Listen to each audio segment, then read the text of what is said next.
Uang donasi Agus Salim memunculkan petisi kembalikan duit donatur yang sudah disumbangkan kepada Agus. Petisi itu dibuat sebagai bentuk kekecewaan terhadap Agus karena diduga uang donasi tidak digunakan sebagaimana mestinya. Petisi yang dibuat sejak Sabtu 19 Oktober 2024 mendapatkan tanggapan dari Farhat Abbas selaku kuasa hukum Agus. Melalui Instagram story-nya @farhatabbasofficial, Farhat Abbas menyumpahi para donatur yang telah memberikan donasi kepada Agus akan masuk neraka hingga penjara. Selain itu, Farhat Abbas juga menyebutkan zolim karena meminta donasi yang telah diberikan kepada Agus ditarik kembali. Farhat juga menyemangati Agus karena petisi tersebut hanya diikuti oleh orang-orang yang diprovokasi. Berdosalah para kaum jahat yang menghujat dan memfitnah Agus yang tak berdaya. Luka belum sembuh, uang donasi dikuasai Nyonya Yayasan. Nyonya berupaya bermanuver untuk kuasai uang Agus dan menarik simpati orang untuk menyumbang ke rekening yayasan. Agus jadi bulan-bulanan, kasihan, sambung Farhat Abbas. Sebelumnya, Pratiwi Nopianti juga buka suara terkait meminta balik uang donasi agar tidak ada kesalahpahaman. Dirinya menyatakan pemindahan uang itu dilakukan setelah adanya obrolan dengan Denny Sumargo. Denny Sumargo juga menjelaskan alasan mengapa ia dan Pratiwi memindahkan uang itu. Pasalnya, uang tersebut merupakan amanah dari publik untuk pengobatan Agus sehingga perlu dipantau. So, gimana menurut kalian? Komen. Sidang emang udah jelas laporannya diterima Polda, justru pihak Agus minta damai.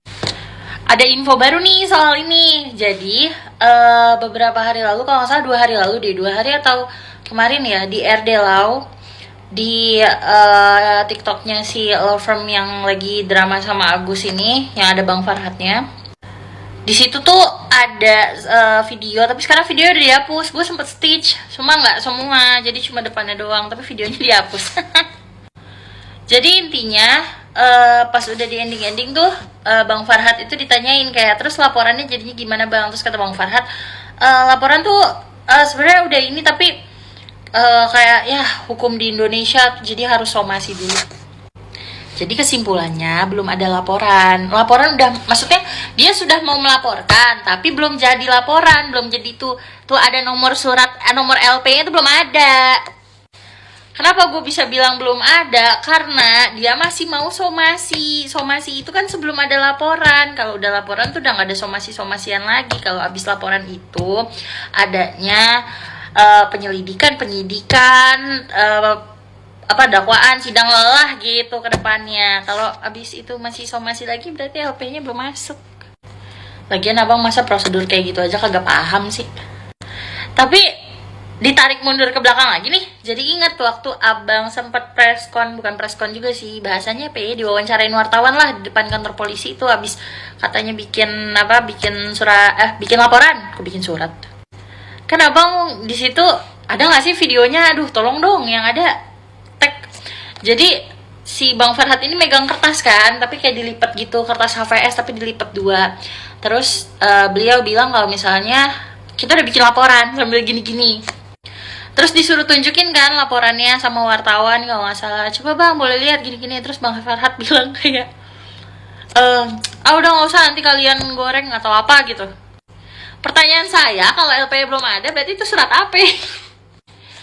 Maaf punten gitu. Cuma kalau kata saya jangan blunder lagi sih Bang, kasihan Bang, karir abang tuh udah naik kemarin. Kalau kata saya, abang kalau seandainya mau gabung sama law firm, ini tidak mau menjelekan siapa-siapa ya. Saya cuma, ya kita bahan belajar gitu. Saya juga tidak cemerlang itu otaknya gitu. Maksudnya saya cuma mau bilang kita sama-sama belajar Bang. Kayak jangan terlalu gegabah dalam sebuah tindakan, mengambil sebuah tindakan jangan gegabah. Terus kita juga harus tahu nih partner-partner kerja kita bentukannya kayak mana nih. Jangan kita jadi tameng, terus nama kita jatuh padahal yang mengumpulkan data orang lain gitu. Jadi kalau misalnya abang dapat data, dapat info atau apa, dicari tahu dulu sendiri gitu, di riset sendiri, jangan ditelan mentah-mentah kan, mental kan akhirnya. Ya udah cukup sekian. Terima kasih abang. Tanpa mengurangi rasa hormat ya, kita belajar sama-sama. Sekarang simak video ini baik-baik ya. Kalau Novi bisa menunjukkan 8.000 orang surat kuasa untuk menarik uang dari Agus, uang bukan akan kami kembalikan, uang udah di Novi. Ada Farhat. Gara-gara lu orang jadi bikin petisi untuk pengembalian donasi. Astaga Farhat. Dan sekarang lihat, udah 100.000 lebih orang menandatangani petisinya. Makanya kalau ngomong itu hati-hati. Lagian ngasih target cuma 8.000. 8 juta kek. Terus kalau kejadiannya udah kayak gini, mau kayak gimana? 100.000 lebih orang udah menandatangani petisinya. Ya udah balikin dong donasinya. Mana 98 jutanya udah kepake lagi, 35 juta buat bayar rumah. Terus 25 juta buat transfer ke orang, 10 juta juga buat transfer ke orang, sama sisanya ya udah belanja di toko oranye sama di toko ijo. Tapi tenang aja Mas Agus, 98 jutanya mah udah ditalangin sama Densu. Sebenarnya gue tuh kasihan Cok sama si Agus ini. Udahlah dihina, dibully, fisiknya dijadiin parodi. Ini pesan gue buat kalian semua, jangan pernah menghina fisiknya. Kalau kalian mau menghina, ngata-ngatain, ya udah kelakuannya aja, sifatnya aja. Karena mau bagaimanapun, dia adalah korban. Dan jangan pernah membenarkan apa yang dilakukan Aji kepada Agus, karena itu adalah tindakan kriminal. Jadi gimana Mas Agus? Kalau kata gua mah ya udah mending minta maaf aja, terus gunain uangnya buat berobat, udah kasus selesai. Agus ya Agus, repot dong lu, repot.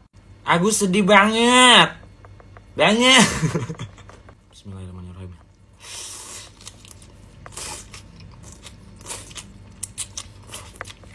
Udah, kata gue fokus berobat, Gus. Gak usah repot bolak-balik kantor polisi ngelaporin orang, repot tuh gak lu? Lu tuh lagi gak enak badan lu lagi luka-luka begitu. Udah berobat aja ke rumah sakit, gak usah ngelaporin orang kayak begitu. Heboh-heboh klarifikasi, di sini klarifikasi. Repot. Yang diomongnya juga beda-beda. Ntar Agus gak butuh uangnya. Tadi video lain, boleh kan Agus pakai uangnya? Pengen gue tarik mulutnya. Kesel banget gue. Tenovi dilaporin polisi, gue yang sakit hati loh. Sumpah, orang baik loh dia Gus. Gak boleh kayak gitu. Istighfar deh.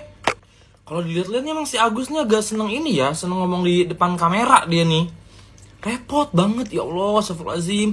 Udah lu mendingan berobat aja, fokus ke pengobatan sampai sembuh dulu dah. Baru lu kalau mau gue suapin juga lu mulut lu. Sebel banget gue. Gue cukup mengerti, artinya si Agus ini tuh nggak amanah lah, ya kan. Jadi Tenovi ini tuh udah capek-capek menggalang dana untuk dia demi penyembuhan matanya dia. Ternyata itu duit yang udah terkumpul 1,5 miliar ya kalau nggak salah, dipakai si Agus ini tuh buat bayar utang, bukan buat ngobatin matanya dia. Nah, makanya ya, kalau menurut gue ya, ini tuh jadi pembelajaran buat kita. Lu tau nggak? Orang itu bisa berubah seketika cuma perkara gara-gara duit, tau nggak? Yang awalnya niat tujuan kita itu tuh baik buat nolongin gitu kan, cuma perkara duit, tujuan kita tuh jadi nggak kesampaian, iya kan? Nah seperti yang si Agus lakukan ini gitu loh, kita udah capek-capek galang dana gitu kan, si Tonovi udah capek galang-galang dana buat penyembuhan matanya dia, ternyata tuh duit dipakai buat bayar utang gitu loh, yang nggak sesuai dengan niat awal gitu. Nah kalau kayak begini ceritanya jadi bingung kan gitu, kan si Agus ntar ngebelanya kayak gini nih, ya itu kan duit kan buat saya berhak dong buat mengalokasikan duit itu tuh buat apa aja, buat bayar utang kayak buat sembuhin mata saya kayak, itu kan hak saya, itu kan duit buat saya gitu, pasti gitu kan pembelaannya. Tapi di sisi lain ya Tenovi itu kasihan juga gitu loh, dia udah kayak menggalang dana capek-capek 1,5 miliar tuh gede loh say, iya kan. Tapi pada ujung-ujungnya itu tuh niatnya untuk menyembuhkan matanya si Agus malah buat bayar utang gitu. Makanya ya di sini tuh kalau menurut gue ya pentingnya tuh kayak semacam punya akun bank yayasan gitu nggak sih buat yang suka galang dana. Nah jadi di akun bank ini tuh ya bakal dikumpulin tuh donasi-donasinya, kalau begitu udah terkumpul langsung ditransfer ke rekening rumah sakitnya gitu. Jangan ke rekening orang yang ditolong gitu. Aduh udah tahu orang-orang yang kayak begini tuh ya saya kalau udah ngeliatin duit, wah 1,5 miliar nih, wah langsung ijo matanya. Yaudah deh, daripada gue beresin mata gue, mendingan gue bayar utang dulu deh. Atau enggak gue beli ini dulu deh. Aduh itu udah lagu lama sayang. Udah lagu lama. Orang pasti bakal begitu. Kalau perkara duit ya orang pasti akan berubah. Ya, orang pasti bakal ijo matanya langsung.